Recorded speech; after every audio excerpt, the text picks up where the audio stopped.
Hello, Cory Doctorow. Welcome to this chat with me, Constantine Anthony. I am running for city council in Burbank, and you are a resident here in Burbank. Isn't that right? I am, yeah, 5 years here. We moved here from London in 2015. That's fantastic. And now, full disclosure, you can't actually vote in this election. So, No, I understand, but I feel like I have a stake in how the city goes. We bought a house here. We have a daughter in school here. My wife works for a local employer. I run a small business myself, so I feel like um, not merely because I can't vote, but especially because I can't vote. I want to be involved in the local politics and try and influence the way that this city that I've chosen ends up. well, that's great. Thank you for joining me. And I guess we're going to talk about some of these issues that are facing the city. Of course, first and foremost, and we've talked about this before, is housing. We have Mm-hmm. a huge housing crisis across the state, and primarily in LA County, it's an affordable housing crisis. Like there just is no affordable units whatsoever. And Burbank, my gosh, the price of housing here is absolutely ridiculous. Rentals, even purchasing your home, you can't. It's out of reach for most working class and middle class families.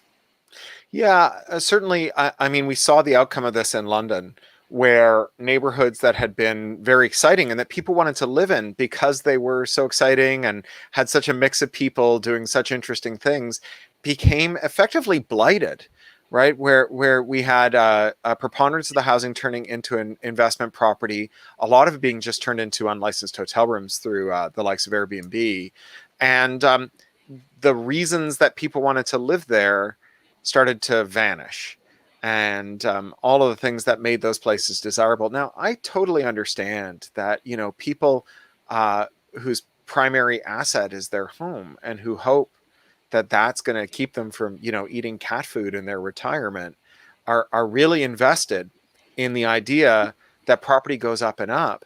But property is an important place to live is an important thing, right? It's on Maslow's hierarchy of needs. It goes like food and then shelter. And imagine if, in order to please the public, politicians thought that it was their duty to make food more expensive, right? Imagine if your signature achievement after 4 years in office was that a loaf of bread cost twice as much as it had before. We tar and feather you and run you out of town on a rail. And there's something really wrong when something as important as a place to live, a human right, becomes a commodity, and the prerogative of our government is to make it as expensive as possible to have that human right. A recent study found that since 2013, housing in Burbank has gone up 50%. And, I don't know anybody whose wages have gone up Sure. 50% in the last 7 years.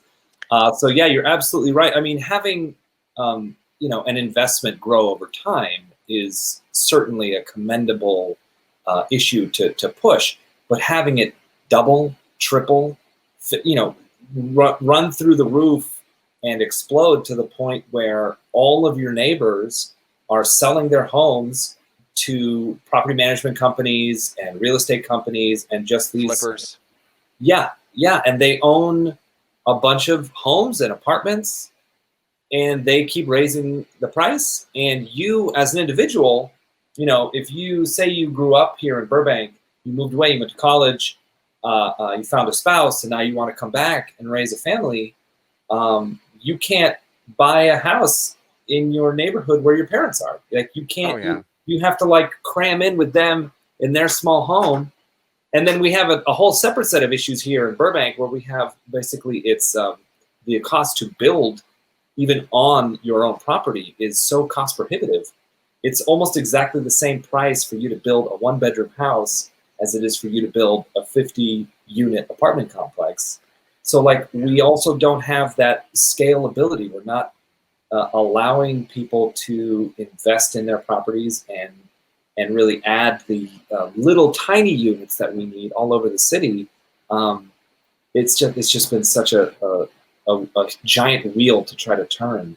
Well, And and there's you've only got one wallet, right? And it's the money that goes in and the money that goes out is constant. So even if you are building up your home asset, you are also, as a result of the higher prices you're paying, the higher mortgage you're paying, you are also losing your ability to buy the other necessities of life, like something less volatile, like a retirement fund that is grounded in more stable assets.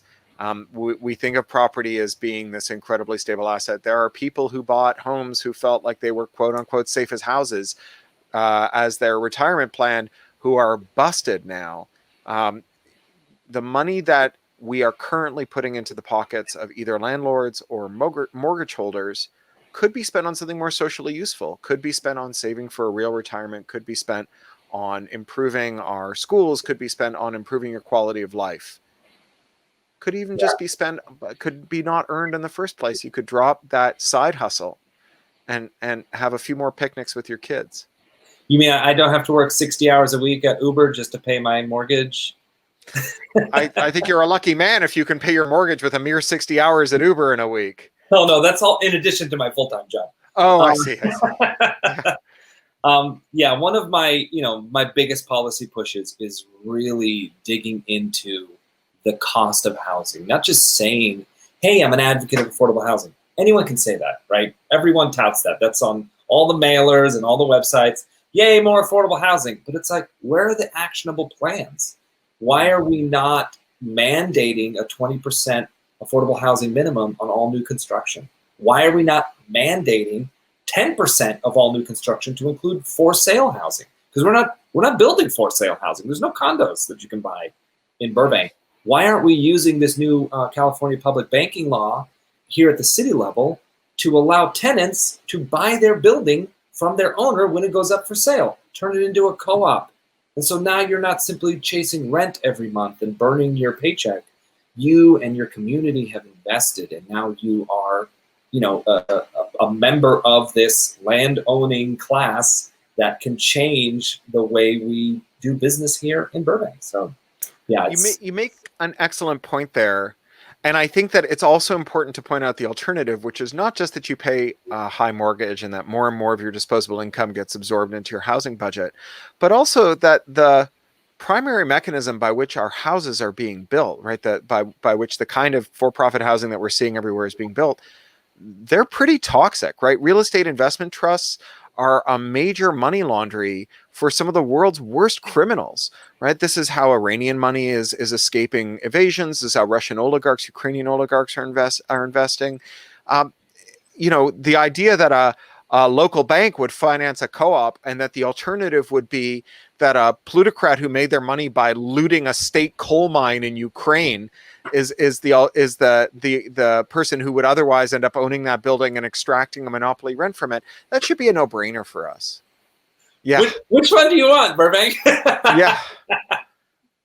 I'm the only candidate right now. There's 8 people running for these 2 seats, and I'm the only candidate who's refusing all real estate money, all developer, all landlord, all realtor money. And for me, people say, well, why is it such an important thing for you to not take that money? And, I always tell people, I'm like, Donald Trump made his fortune in real estate. I mean, these are, and I'm not saying all people in real estate are bad, right? There are people who do it legitimate and they make a profit and they invest in their properties, and that's not the problem. The problem is when you start to get unscrupulous bad actors involved using the same legal methods that everybody else is using, and then they start to put their thumb on the scale saying, hey, city council member, I donated to your campaign, and all my buddies donated to your campaign. Why don't we change the zoning or the land use on this one property so I can buy it and then sell it for a higher price? A key example of that, what almost happened, was next door in Glendale. A friend of a Glendale city council member purchased the Glendale feed store in the Rancho neighborhood. It was the biggest feed store for all the horses, and it was zoned for that exact purpose. Well, he buys it, and then he talks to his buddy and say, hey, why don't you rezone it so I can turn it into a giant apartment complex and I can sell it for 5 times what I bought it?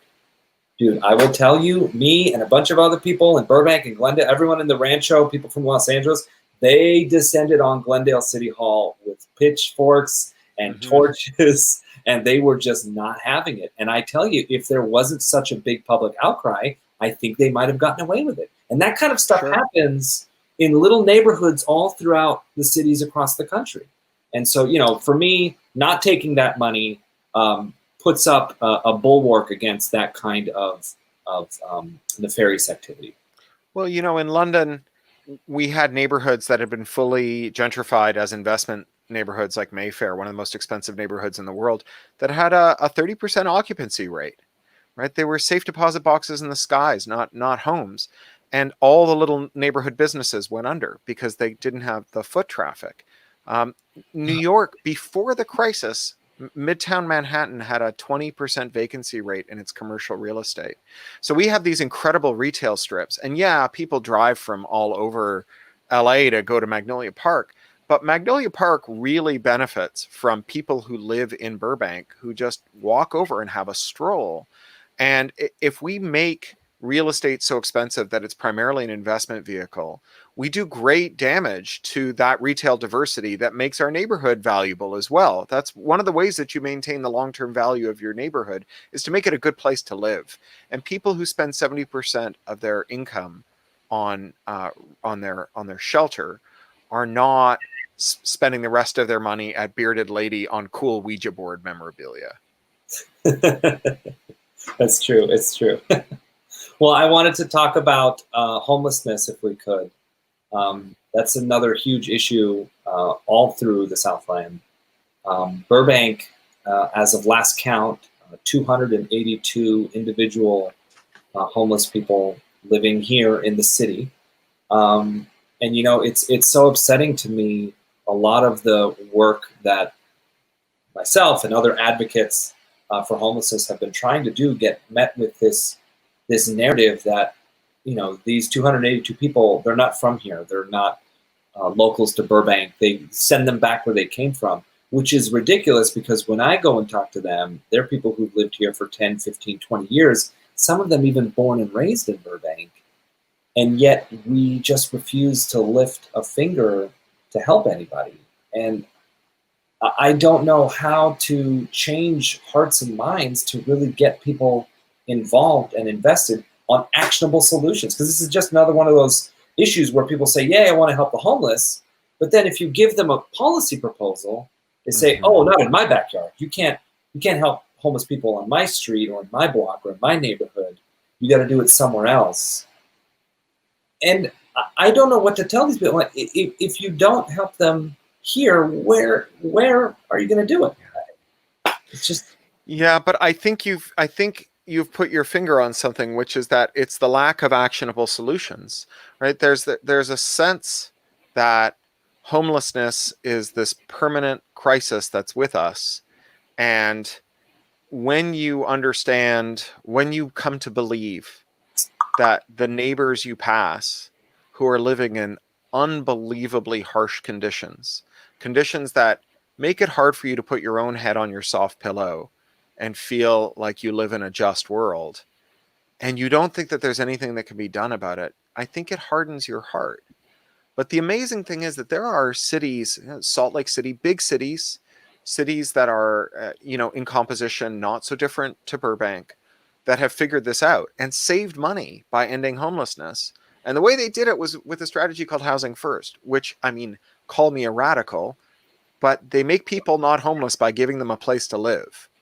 And unlike other programs that means test that or make it contingent on not being a substance abuser or having mental health treatment or what have you, they have learned in the hardest way possible that on the one hand, it's very hard to not abuse substances when you are living under a bridge. And it's even harder to kick them when you're in those dire circumstances or improve your mental health or what have you. And on the other hand, that homelessness is far more expensive than housing people. That especially given our dysfunctional system where we make the police the first line of defense for everything that goes wrong in our world, which, irrespective of how you feel about cops and whether you support them, don't support them.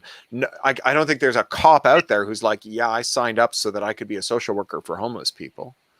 I've talked to Burbank police officers about this specific issue, and you're right, they don't want to be doing that. They are happy when it works out, and they are excited that we're increasing some homeless services here in Burbank.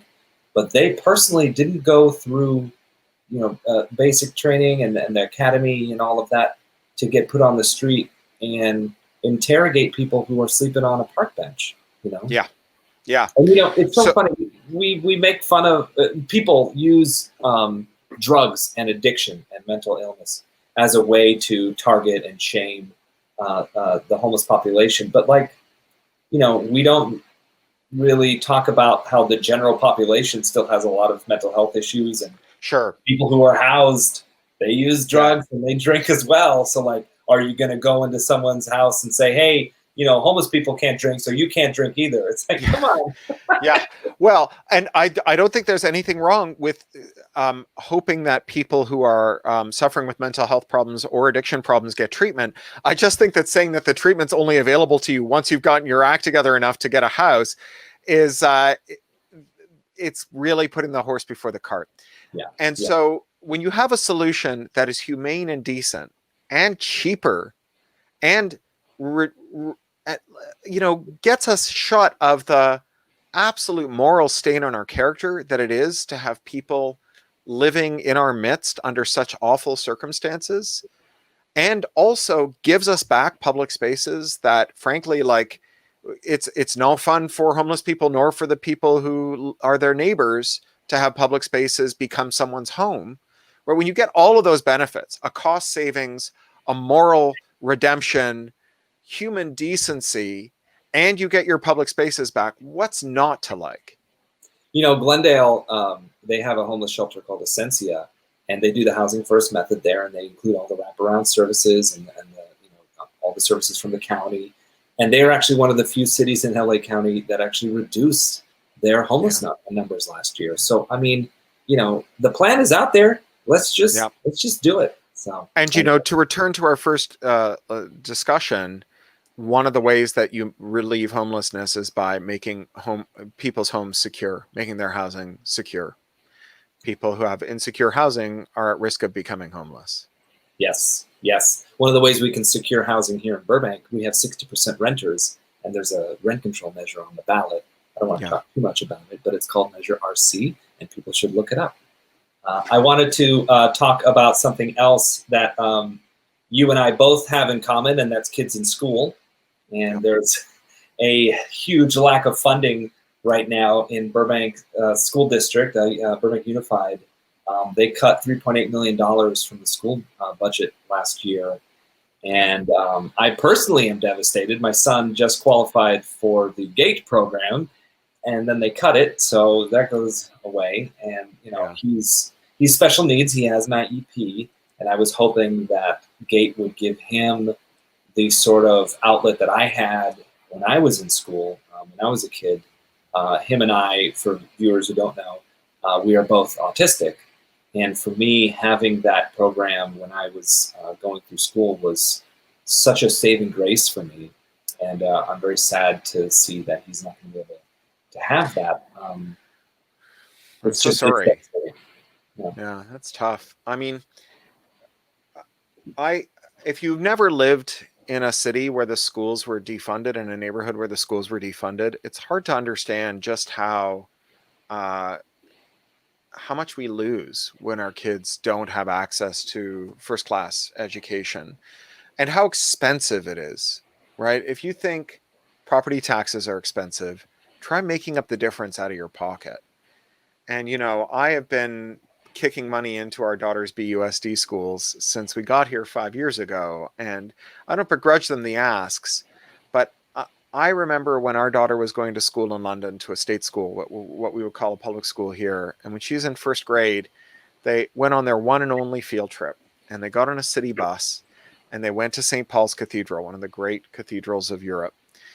And then they walked around the outside and got back on the bus and went back to the school because nobody had a pound to get in. And that's what your kids' enrichment looks like when the schools run out of money. And if you think about the benefits that you've received from your own education and the lives that you've seen transformed and the social progress, right? My grandfather was born in a Polish farm. His mother was kicked to death by a cow. He was barely literate.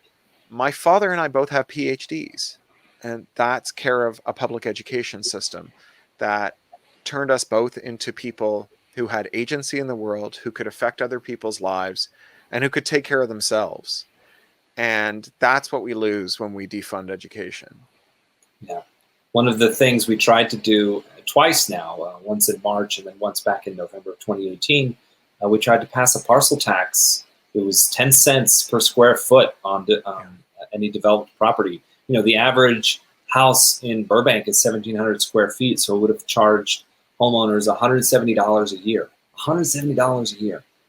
And it got 64% of the vote, which under normal circumstances would have passed. But California has this funky little law that says if you want school funding, it has to have 67%, more than 2/3. That's what you got to get.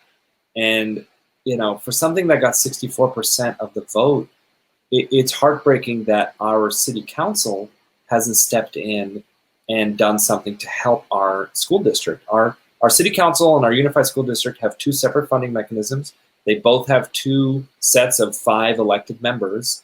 And what's funny to me is that Pasadena, 2 years ago, on their November 2018 ballot, they passed a sales tax just like Burbank did for their city budget. But Pasadena included a second ballot measure to earmark a certain portion of that to go to the school district. And they knew that at the city level, it only needed 51% for both of those. And yet our city council let our school district, you know, try and fail twice to get 67%. So one of the things I've been pushing for is a parcel tax at the city level to get a 51% vote majority to pass this thing. But one of the things I've been looking at is these parcel taxes, they can really hurt small businesses and small homeowners, especially people who have a retirement or on fixed income. So what I'm trying to do is get this thing on the city council ballot, but exempt the first 1,500 square feet. And so that everything above that gets taxed. And we've got, you know, giant corporations in Burbank, Disney, IKEA, you know, Amazon is moving into Burbank. I don't know if you've heard this. Oh my goodness. 16 acres. They're leasing 16 acres in Burbank. And that's a lot of money. And so I would love to get some cash from them on this property tax. I mean, I'm sure there are a lot of Burbankers who don't realize it, but we don't have a school called Walt Disney Elementary just because we were happy that the studio moved here. We have a school called Walt Disney Elementary because he couldn't get his animators to move here from Silver Lake unless we had a decent school for their kids to attend. You know, having a decent public school system is not merely a charitable act. It's a profoundly important act of economic development. And it's what makes cities attractive to families and to skilled workers. And, you know, if you think that Burbank will still be Burbank if the schools are defunded, you got another thing coming. You know, Netflix just announced that they're opening up their animation division here in Burbank. So they're going to be opening up a new Netflix animation studio. And companies like Netflix, companies like Disney with the Disney Plus, they have been making so much money during this pandemic. They're, you know, so much profit. And for me, if you're going to come to the city, sure, bring jobs, bring employment. I get it.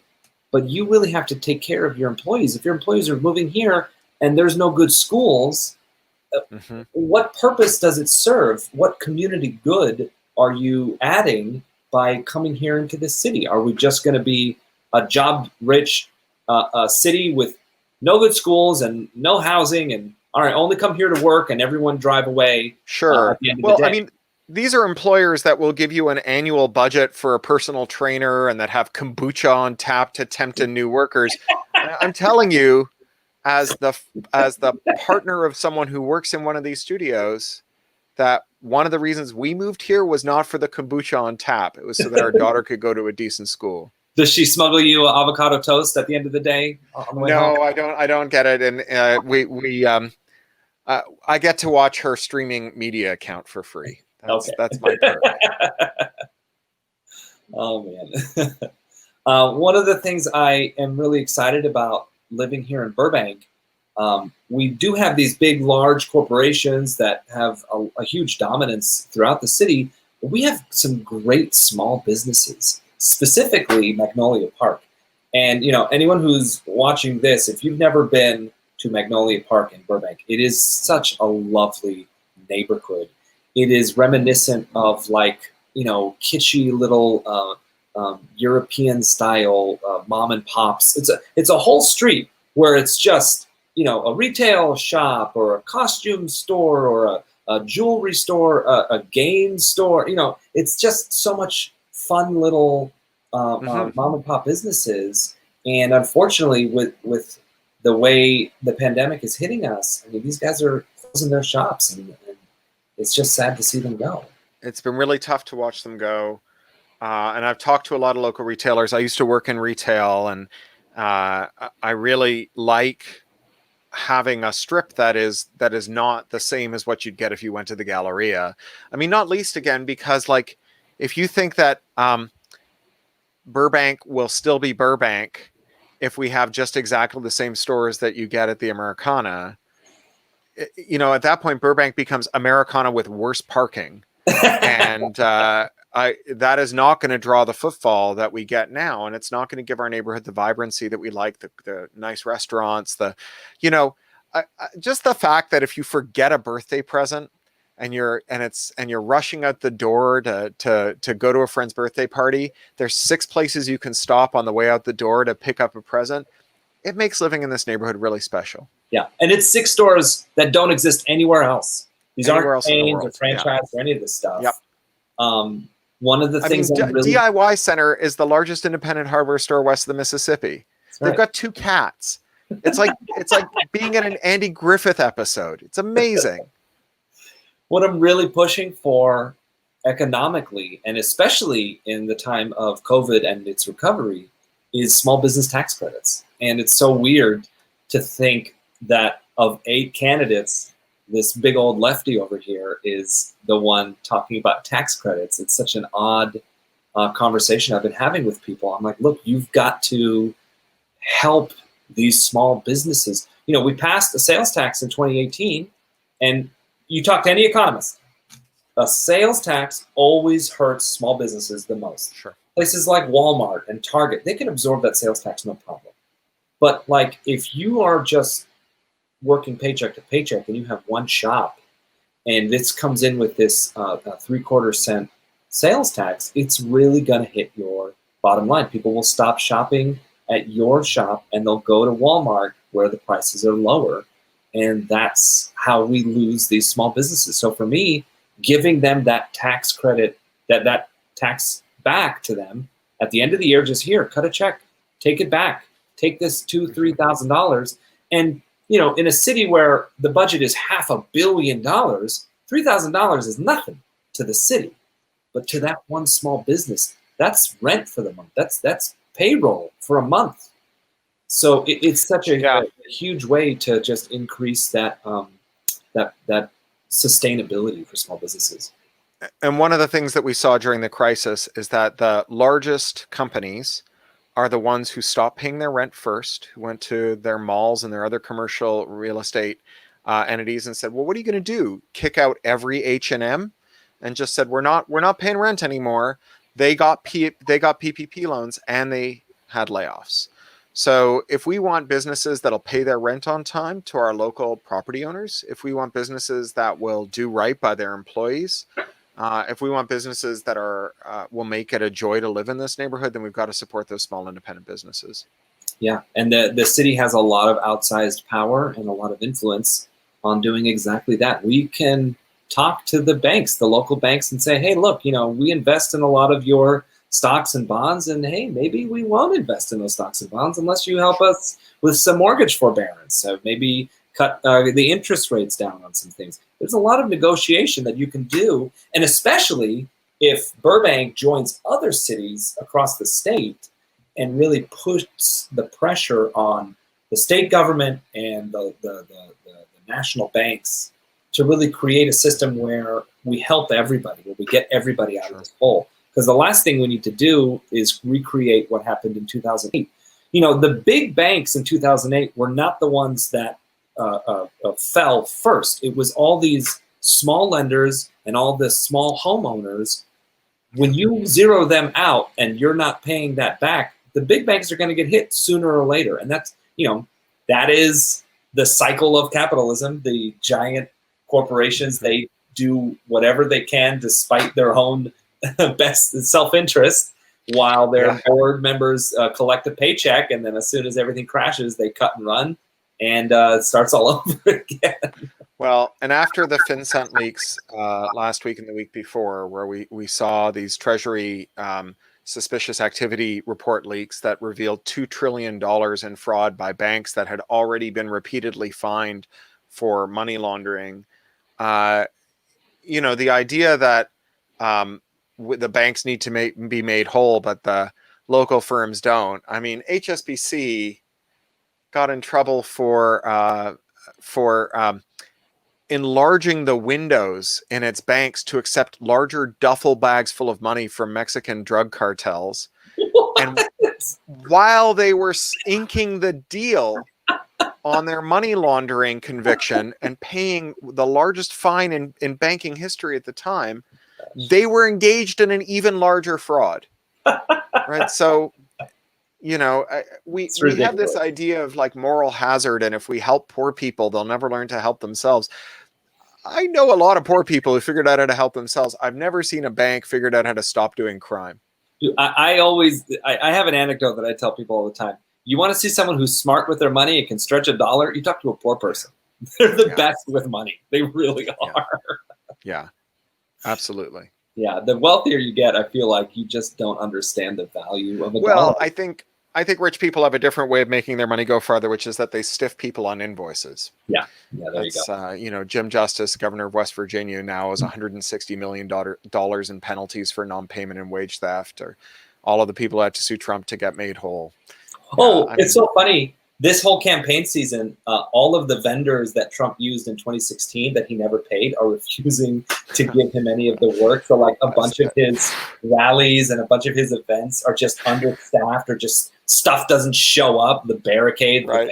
It's so fun. Like, no, you screwed us last time. Forget you. In the immortal words of George W. Bush, fool me once, shame on me. Fool me twice, we don't get fooled again.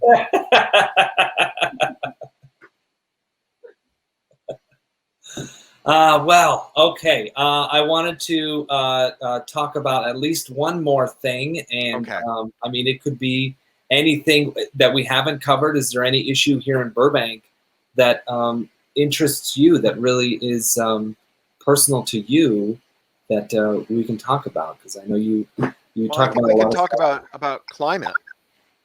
Oh yeah, there you go. That's a big one. We have an airport that produces a lot of pollution. We have all the traffic coming in and out of the city because we don't have housing, so nobody lives here. So those tailpipe emissions. We have an outdated greenhouse gas emission plan.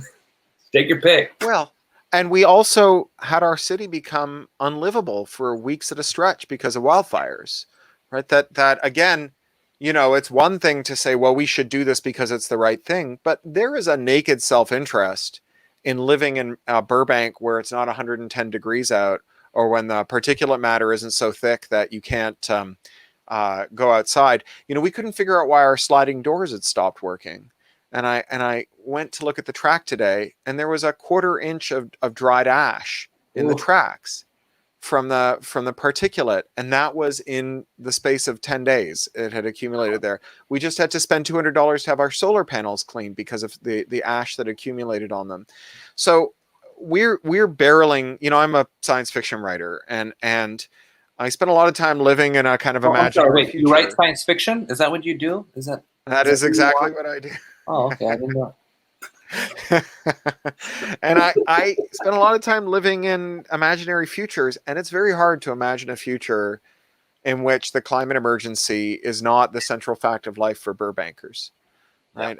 Again, if you want your kids to be able to play out of doors, if you want to be able to take a walk around the block, if you want your, we're told we live in a low fire risk zone here in the Magnolia Park area, but there's a lot of green leafy stuff around here. And if we get torrential rain seasons like we had last February, when we had to have emergency plumbers come and dig new drains for our house because the rains were worse than the house had seen in 30 years, and the drains the former owners had installed were not up to the job.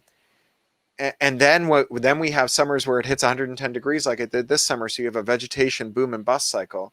We're going to have wildfires too, right here in our city.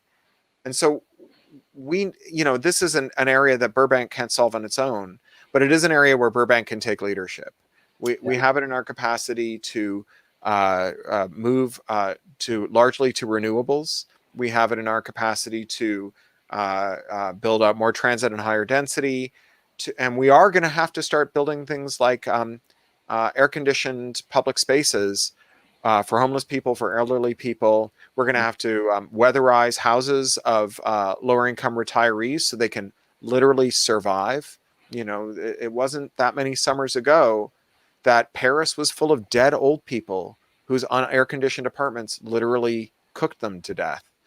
The apartments here in Burbank are very old. Some of these, built in the 70s, 60s, and 70s, and they don't have central air. They don't have window units. And one of the policies I've been pushing is to get seniors air conditioning units. It's the simplest thing.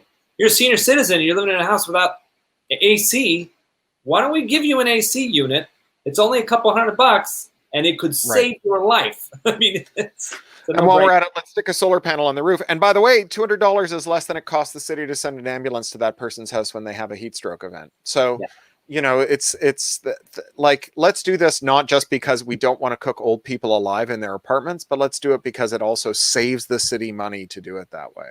Yeah. Let's be fiscally prudent. And what a great world it is when you can be fiscally prudent and humane. And we own our own utility here. Burbank Water and Power is owned by the citizens of Burbank. So we can do this. We just snap our fingers and say, hey, Burbank Water and Power, get to it. And there's a bunch of, suits down there who are crunching numbers, and they've got all this data on how to build these things and, battery storage technology and transmission lines out to the desert. I mean, they know what they're doing. We just have to demand that they do it, and we're ready for it. My policy objective is 100% clean energy by 2030. We can do it by the end of the decade. I think we can. Speaking as a guy with a solar roof, I think we can do it. I mean, anyone who's dealt with BWP knows that they're a joy to deal with, right? We live in a city of extremely well-managed services. And whether that's waste removal or BWP or any of the other services that we've had to deal with, even the Planning Commission, when they turned us down, we're so polite and kind about it that I couldn't even get angry. And I'm so sorry we ruined your plans. Please don't be mad at us. Yeah, well, they were very nice about it.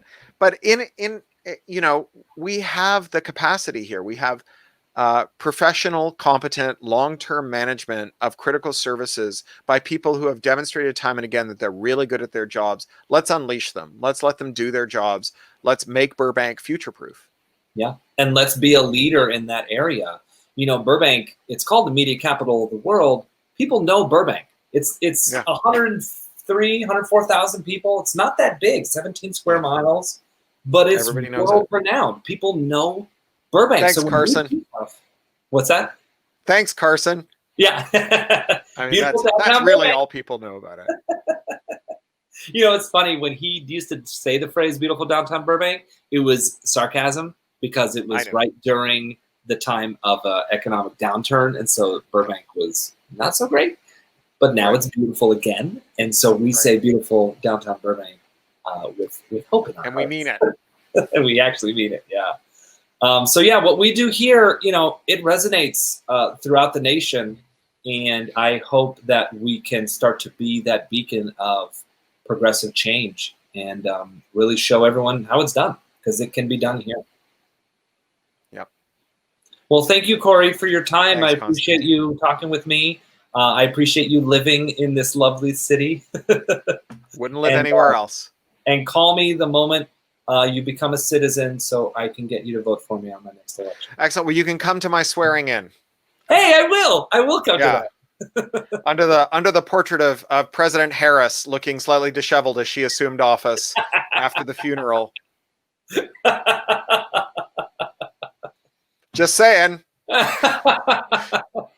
Wow. Wow, Cory. We end on a super dark note. Thank you.